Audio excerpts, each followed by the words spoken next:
రెండో విషయానికి నేలల విషయానికి వస్తే ఇంతమూల మీకు చెప్పాను, ఏ పంట అయినా సరే చౌడు నేలలు ఉండొద్దు.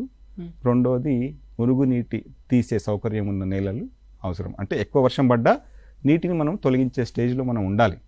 లేదు వేసిపోయినా వర్షం వచ్చింది నేను ఎటో పోయినా అంటే పంట కూడా ఎటో వెళ్ళిపోతుంది, అంటే ఎదగదు ఏ పంట అయినా సరే. సో ఈ రెండు రకాలు వాడతగలిగితే మనము ఏ పంటలైనా ఉపయోగించవచ్చు. సో రకాల ఎంపిక విషయానికి వస్తే మనకు జాతీయ స్థాయిలో Indian institute of millet research అని ఒకటి ఉంది. రెండోది మన తెలంగాణ రాష్ట్రానికి వస్తే ప్రొఫెసర్ జయశంకర్ వ్యవసాయ విశ్వవిద్యాలయం ఉంది. సో ప్రొఫెసర్ జయశంకర్ వ్యవసాయ విశ్వవిద్యాలయం నుంచి విడుదల చెందినటువంటి చాలా రకాలు జాతీయ స్థాయిలో కూడా మంచి గుర్తింపు వచ్చినవి ఉన్నాయి. సో ఇది ప్రధానంగా మనకు వ్యవసాయ పరిశోధన స్థానం జొన్న పైన పాలెంలో ఉంది ఒకటి, రెండోది తాండూరులో ఉంది, మూడోది మదిరలో ఉంది. సో ఈ 3 ఏరియాలలో మనకు ఈ జొన్న పైన పరిశోధన జరుగుతుంది. అదేవిధంగా రకాలను కూడా ఆ 3 ఏరియాల నుంచి రైతులకు అందుబాటులో ఉంచడం జరిగింది. సో రకాలు మన పాలెం నుంచి విడుదలైనటువంటివి 31 పిఎస్వి 31 పాలెం నుంచి విడుదలైనటువంటివి, తర్వాత 41, తర్వాత 512, 56 ఈ నంబర్ గల రకాలన్నిటి కూడా పాలెం నుంచి విడుదల చేయబడినాయి. ఇవన్నీ కూడా వర్షాకాలంలో వేసుకునే రకాలు. అదే కాకుండా పచ్చజొన్న రకాలను కూడా చెప్పాను. పచ్చజొన్నలు PYPS2 పాలమూరు పచ్చజొన్న, ఇది కూడా మనకు ఈ పాలెం నుంచి విడుదల చేయడం జరిగింది.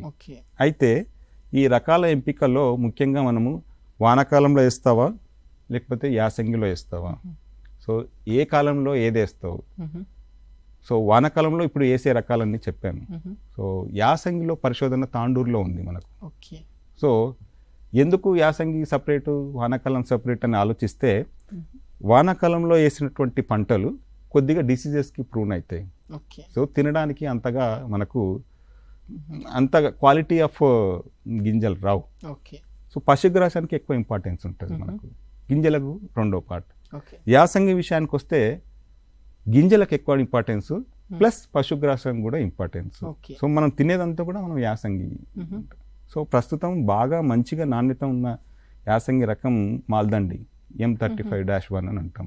సో రొట్టె నాణ్యత ఉంటుంది. సో దానికి ధీటుగా తాండూరు నుంచి మనకు తాండూరు జొన్న 55 అనే రకం ఈ మధ్యన రిలీజ్ చేయడం జరిగింది. అది కూడా ప్రస్తుతము చాలా పెద్ద మొత్తంలో సీడ్ కూడా అవైలబుల్ ఉంది, రైతులు అక్కడ నుంచి తీసుకోవచ్చు. ఈ రకాలే కాకుండా Indian institute of millet research Rajendra నగర్లో ఉంది. వాళ్ళు కూడా చాలా రకమైనటువంటి రకాలని సంకర రకాలని కూడా విడుదల చేశారు. సో అక్కడ నుంచి కూడా మనము చాలా రకాలను తెచ్చుకోవచ్చు. హైబ్రిడ్ రకాలకు వస్తే 13, 39, 30, 16 అనే రకాలు కూడా విడుదల చేయడం జరిగింది. సో ఇవన్నీ కూడా సంకర రకాలని అక్కడ నుంచి ఎకరాకి 3 కేజీలు మనకు సరిపోతుంది కాబట్టి అక్కడ నుంచి తెచ్చుకొని రైతులు 45 సెంటీమీటర్లు 15 సెంటీమీటర్లు వేయడంతో నాటుకోవడం ద్వారా ఎకరానికి 75,000 పాపులేషన్ మెయింటైన్ చేయడం ద్వారా ప్లస్ ముందు జూన్ లోపలనే వానాకాలంలో అయితే వేసుకోవాలి, ఎందుకు మూవీగా రాకుండా ఉండడానికి. సో ఈ పద్ధతులను మంచి రకాలని కాలాన్ని వాడుకోవడం ద్వారా మనము రైతులు మంచి పాపులేషన్ మెయింటైన్ చేసుకోవాలి.